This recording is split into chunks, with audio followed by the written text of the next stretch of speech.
21st Century Entrepreneurship with Martin Piskarik. Hi, my name is Mark McNally. I'm the co-founder of Filters Direct USA and co-owner of a local North Carolina company, FSI Mechanical. We do commercial HVAC and refrigeration, but with Filters Direct USA, we brought a new innovative way to filter the homes, a New York AC filter that is more eco-friendly and healthier for our environment. I grew up in Belfast. I lived there till I was 26 years old. I met my wife Charlene and we married and we had our first child, Kristen, who's now 21. And everything was going the way it should be. We got married, we had our child, we had good jobs. We moved into our first family home, and we were on the right path to, for success. But there was always something that was just niggling at us that, what if we tried America? Would there be more opportunity to grow over there if we just tried it? And my wife Charlene had dual nationality, so we had been traveling back and forth to America a little bit. So we've kind of got the little bug for, hey, what it looked like in America compared to Ireland. And 1 year we just decided, let's go and try it. What's to lose if we try? We can always go backwards. You can always go backwards in your life, but I never wanted to have that moment where I was, didn't take the leap forward and see where it took us.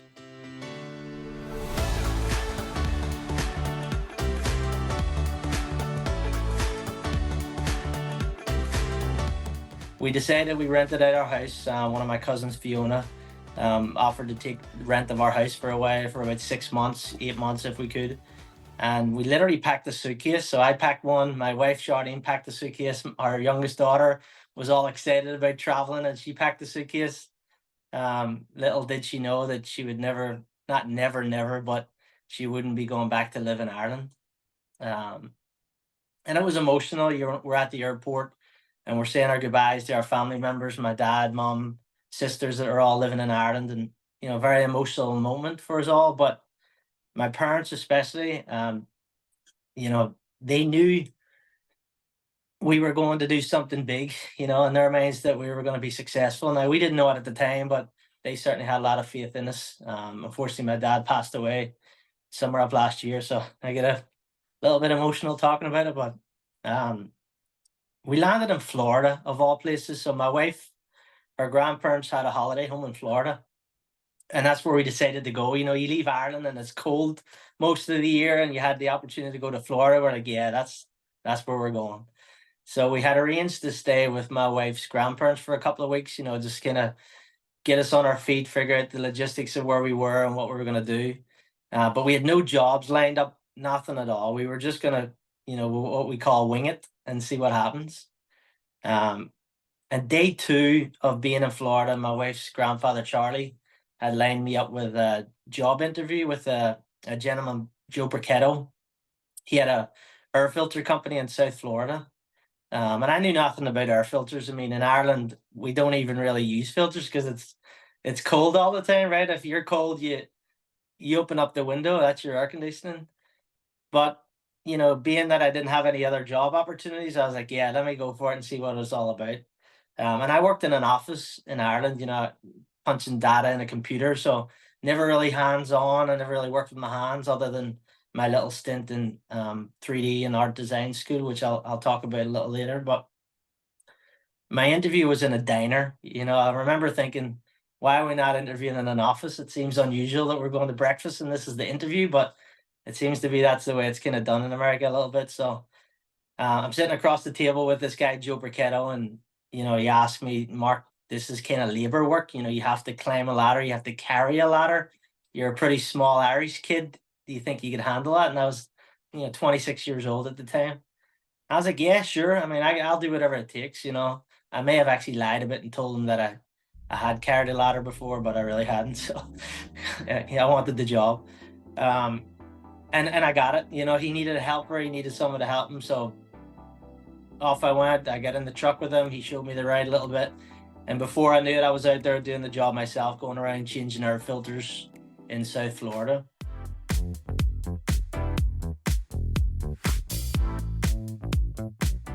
But my wife had some family in New York that moved to a place called North Carolina, which is where we're at now. She came up to visit one summer. That first summer actually was about 6 months after we moved to Florida, and said like how beautiful it was up here, how good the weather was in particular. It wasn't as humid as it was in Florida. So, unfortunately I had to tell the guy Joe that I'm leaving. But I struck up such a good relationship with him already that what he did was he got on the phone and he called a company in Raleigh, North Carolina. There was a filter company, but also they did more. They did air conditioning, they did refrigeration as well.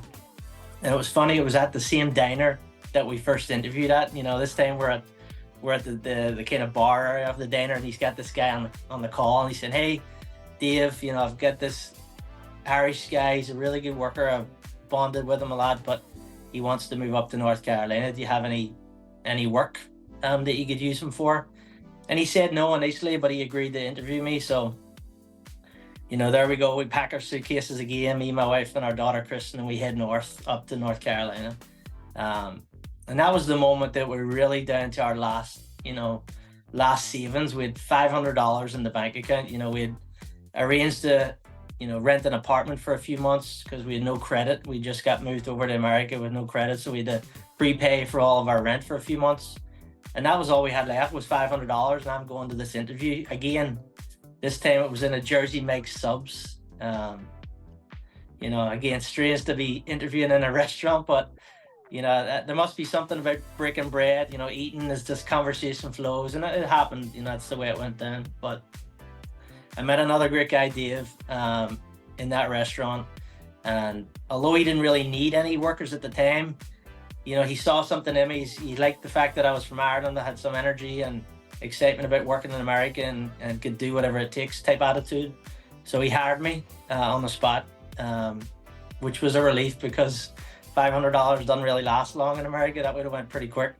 We would have been packing our cases and flying back to Ireland again.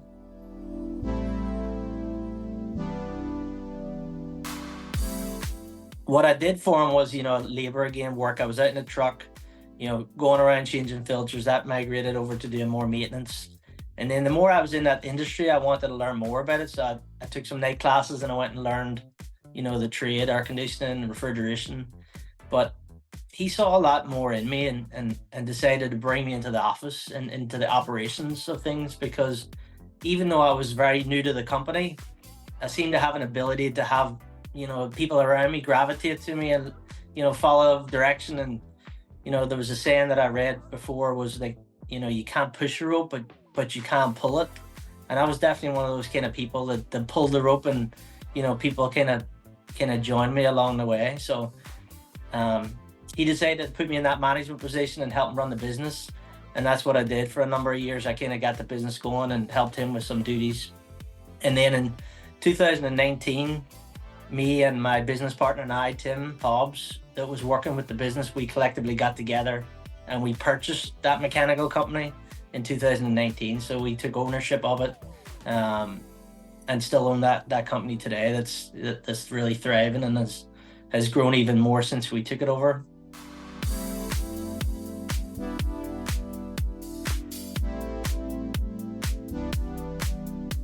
The middle of COVID hits, right? I'm sure a lot of businesses were affected by COVID, and ours in particular too. A lot of businesses started slowing down, but we got a lot of calls from customers that wanted to improve their indoor air quality because they're more conscious about it now. Even though that was important to us before, now everybody else is thinking about it. And that's when the light bulb moment went off for me. I was like, I have to create something different for the homeowner. Like, we have to improve the air filtration that they're currently doing, because it needs to be better with the different, COVID and other things that are going around. And just even getting them to a point where they're doing it properly and then doing it on time, and how can we do it in a more eco-friendly way. So, back to what I mentioned about my early days in Ireland, I went to community college for 3D design, art and design, and I kind of thought that's what was going to be my path, but I dropped out pretty quickly because I wanted to start making money. But that was now the moment where that kicks in, right? Because I bring in my creative thinking and my 3D design, and I start drawing stuff and making prototypes. And And that's how Filters Direct USA all started.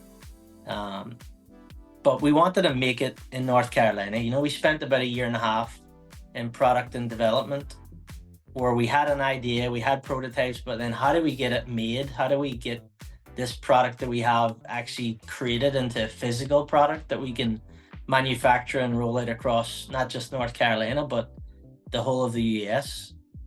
And, you know, although there was a lot of requests from overseas and samples that we had made overseas, my partner and I, Tim, we just had a thought that wouldn't it be great if we could actually make this not only in the US, but right here in our home state, North Carolina.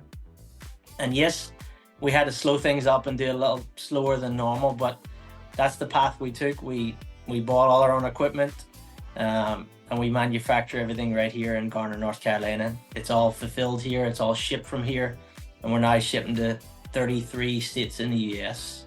So it's been a great journey, and you know, we've created a great product that we're now looking to show the whole of the US what we've done here.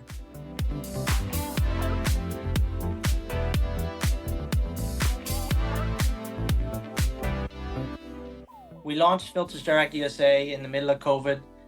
We did it with no investors, no, you know, outside entities. We realized we would have to do a little bit slower on a smaller budget, but you know, it doesn't come from just ourselves. Like, we had a lot of help from around us, friends and family. So I remember a story was that I love telling was when we were launching our business, Filters Direct USA. We got the brand together, we got the concept in place, and now we're ready to launch a website. But those things are expensive, right? It's expensive to do media, videographer, photography, you know, all of that stuff. And I didn't want to be the one to be on the website. You know, my wife wasn't keen on that too. So what we did was we asked some friends and family, some neighbors, hey, I've got a video crew that's coming over to shoot a pretty low budget video and photography at our house, and we'd love if you wanted to be a part of it. So I'll never forget, we had picked out a couple that lived in our neighborhood, a husband and wife that are good looking, and we thought they would look really good on the website. And everything's lined up. We have the video crew coming, we have photographers coming to my home to do it. And he gets COVID, you know, that weekend. So he's out, you know, his wife has him quarantined in a hotel in Durham. So he's not going to make it. And he's apologetic. He's like, Mark, I'm really sorry to do this on you, but I can't be around anybody, especially not my wife and the kid at this time. So, you know, now we're back to square one, and we're asking the neighbors again, all right, who's available? You know, we've got this thing set up for Monday. Who can come over? Who's not working? And again, I've just got such great neighbors. Like, they all pitched in. So for anyone that may jump on our website and see a beautiful family sitting in the front with the dog and the kids and the beautiful couple, the youngest girl on the left is actually one of my kids. That's my youngest, Alex. And the dog, Tato, is our dog. But everybody else in that scene is my neighbors that live 2 doors down, the Irbies, and they were, you know, fantastic and really pitched in and helped. But they're doing it on my couch in my living room. And then as you flow through the website, you'll see other people in there. You'll see a big guy that looks like The Rock, and his beautiful wife, Diane. And again, they're my neighbors. They live across the street, and they were available, and they offered to help. So it takes a village, you know, and we did this. We really bootstrapped this, but it all turned out great. It looks really professional. Everyone thinks we're a franchise, even though we're not. And that's just how you start it. And that's how I would advise a lot of entrepreneurs to think about it. Like, you know, it can't always be fast tracked. Sometimes you got to take things slowly, step by step. But man, the reward of doing it like that, when you look back and you've got these stories to tell, I mean, it makes me smile every time I tell them. So.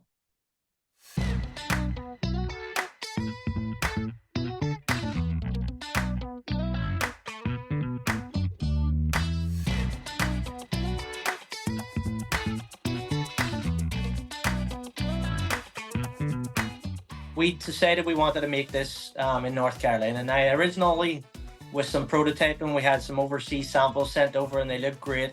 The problem was that, you know, when you're starting out a business and they want massive inventory purchased, you know, we didn't have the funds to do that. Not only that, but we're in the middle of COVID, remember, starting a new business, which sounds crazy, but this is where we're at. And there was, ship containers getting stuck on the ocean. So even though you may have purchased your product and it was already ready for delivery, it was just sitting out in the ocean. It wasn't making it inland. So that was part of our decision making as well. We're like, all right, we're not going to be victim to that. We're going to make sure we try to make it locally.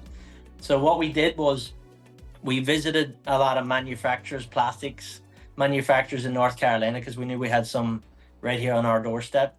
And the first one we went to, they could have made something for us, but they wanted to make a plastic mold for every filter size that we have. Now we're talking probably 30 different SKUs of filters that we were looking at, and each mold was like $30,000, so do the math on that one. That was definitely not going to be the way we were going to go. Whether it was going to be the future thing or not, I'm not sure, but we certainly weren't ready for it then.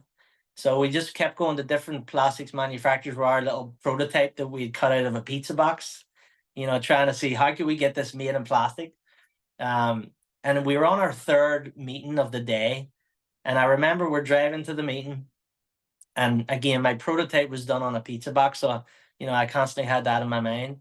And I told my business partner, Tim, to pull over, and we pulled into the shopping plaza, and he gave me $1 and I ran in, and I gave the girl $1 for a pizza box.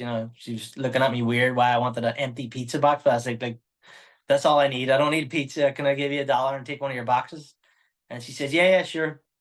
So we walk into this, these engineers, these product development engineers, and into the office, and we laid the pizza box flat, and we're like, look, guys, we want you just to make this. This is what we need, and we'll kind of make the structure afterwards, but we need this in plastic, flat cut. And away they went. And a few weeks later, after going back and forth, lo and behold, we had a finished product that we actually could take and use, and, take some pictures and kind of put it into some people's hands to sample. And it was amazing because, we did it on a very low budget, and the final product was made pretty inexpensively. I mean, we were still probably in the, $35 per piece, but versus $35,000, that's a hell of a different budget. And we did do some outsourcing on the manufacturing initially. We had some outsourcing kind of make these flats for us and bring it into us, but we had a few roadblocks along the way where the product wasn't coming in properly and it was breaking on us, which is what started leading us in the direction of getting our own equipment. Because first of all, we had to buy certain equipment to make sure we could fold the plastic, heat it, and fold it so it wouldn't break on us. And then the more we got into it and having to get our costs down from, $25 to $35 per piece, we wanted to be able to give this plastic reusable frame away free with the first order to our customers. So we had to get that cost, under $10, if not better. So that's what led us down this other path of, all right, we need to buy our own manufacturing equipment where we can cut our own plastic. And now, thankfully we've got that cost down around $6-7, which is huge for us. But again, it took time to get to that point. Every year we would buy another piece of equipment that would put us in the right direction of being able to do multiple things on our own and bring it all in-house. But now we're at that point where we get a new order in, we've got 3 different pieces of equipment that would help us put it all together, and we ship it out within the same day. So it's been a great journey and great success story to be able to do it all ourselves. But, as we scale, I'm not opposed to bringing back in an outsource an outside entity. In fact, one of our partnerships that we did this year, end of last year, actually was with a company called Tidy Ocean, which they do great things. I mean, Jeremy Porter and some others founded this company where they remove plastics from the oceans, especially down like the Guatemala area, which if you're not familiar with it, there's so much plastic gravitates to that area. I mean, they've got rivers covered in so much plastic you could walk across it. It's that extreme. And when we heard about that, and when we connected with Jeremy and another local guy, we just wanted to do something to give back. We wanted to be able to help. So what we have now is a program where for every purchase that a customer makes with us and all their subscription purchases, they will remove a pound of plastic from the ocean, and we cover the cost for that. So the whole goal is that for all of our customers that accumulate and all the orders that accumulate, we continue to remove this plastic from the ocean that's then taken in Guatemala for recycling. it may be a dream, but I didn't get here without some dreams. It would be really nice to continue that path and maybe take that plastics to recycle to make the plastics that we make our product with, and maybe even had it made in Guatemala, because it's a very poor country, and this way it gives back some wealth and some jobs, and just go full circle would be a nice success story for me.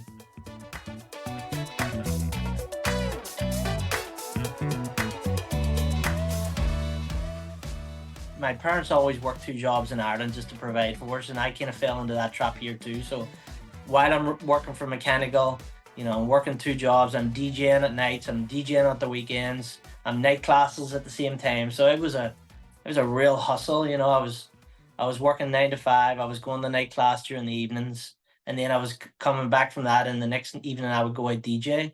So when I talk about being the accidental entrepreneur, I guess I was always that, but I just didn't realize it at the time. I didn't realize that that's what entrepreneurship is. I thought it was just hard work and hustle, because I grew up with that. I watched my parents, work two jobs back in Ireland just so we could have something extra and we could go on vacations together. So, when I talk about the accidental or unintentional entrepreneur in me, it was always there. I just didn't know what it was. If you could ask me 10, 15 years ago, what is an entrepreneur? I wouldn't have been able to tell you, because I don't read, and I never really saw that around me as I'm growing up. But when I came to America, I just had that drive to hustle and to work two jobs if that's what it took for us to have some extra money to do some extra things. But doing night classes, teaching my kids soccer games on the weekend. I mean, it was, looking back, I don't know how I did it. I don't know how there was enough hours in the day to do that, but I get a lot of reward from it now, because I'm able to look back on the journey and know where I am today.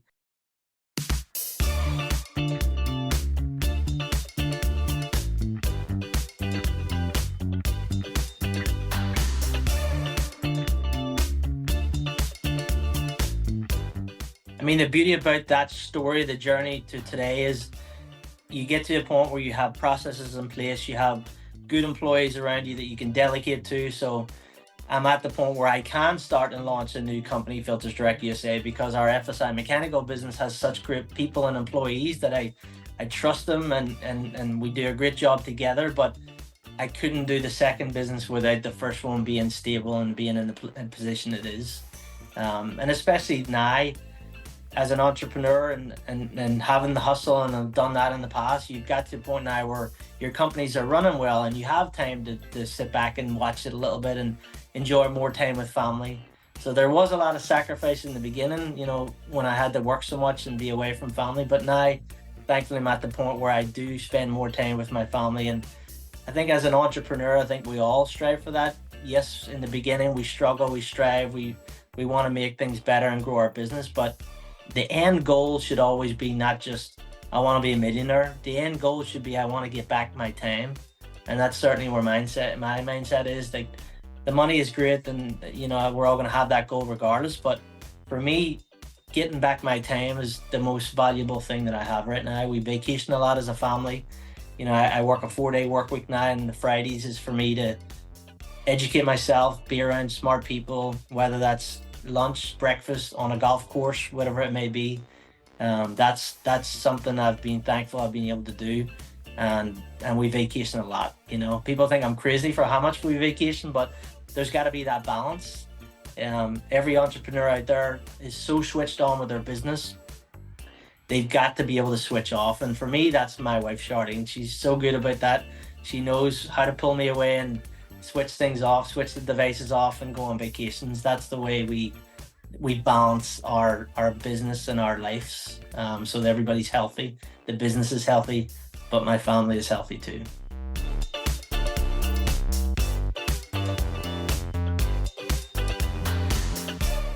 One of the things I keep doing is constantly learning. So yes, I'm the co-founder of this business, and I own it, but just this past couple of months, I got back out there and I'm working home shows. I'm selling my product at home shows, one, to get new customers, but most importantly, to learn.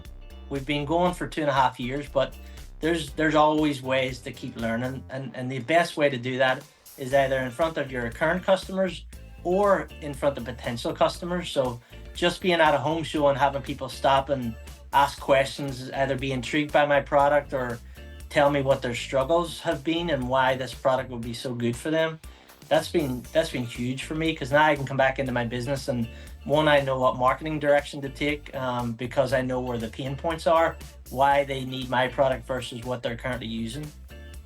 And for most out there, Filters Direct USA is a solution to whether you've got an odd size filter in your home that the stores don't normally stock, or it's hard to find online, or the price of it just keeps raising up because it's an odd size. We solve that problem. Filters Direct is for the customer who never remembers to change their air filter on time, and therefore they're unhealthy in the home. Their air conditioning unit is driving up energy costs. Filters Direct USA is a product for pretty much every homeowner in America, because we have to change our air filters on time. There's no way around it. It's just whether you use us or you use someone else. And for us, we want to do it in a more eco-friendly way, so we're not wasting as much when we have our plastic reusable filter frame.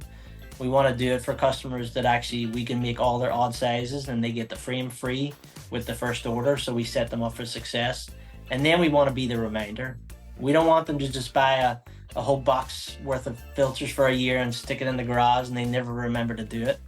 We deliver our packages to the door, always free shipping, right when it's time to change them. So every time you put those fresh air filters in, you think of Filters Direct USA, and you relax, you go about doing your daily jobs and other tasks of the home, and this is one less thing that you need to worry about, because in 1, 2, or 3 months time, based on your subscription delivery method, that next package is going to drop on your doorstep, and that's going to be the next reminder that, all right, it's time for fresh air again. It's time to improve the home and get these new air filters switched out. So I encourage everybody to check us out, www.filtersdirectusa.com. We're on TikTok, we're on Instagram, Facebook, anywhere you can find us on social media. You'll get to see some of my crazy videos where I'm talking about the product and what's different about it. But it's a set it and forget it. You know, you sign up, we ship you your new filters with your plastic reusable frames within 3 to 5 days.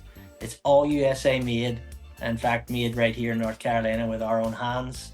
And once you set up, you'll never forget to change your air filters again. 21st Century Entrepreneurship with Martin Piskarik. Imagine a space where triumphs, trials, and tales of entrepreneurship come alive.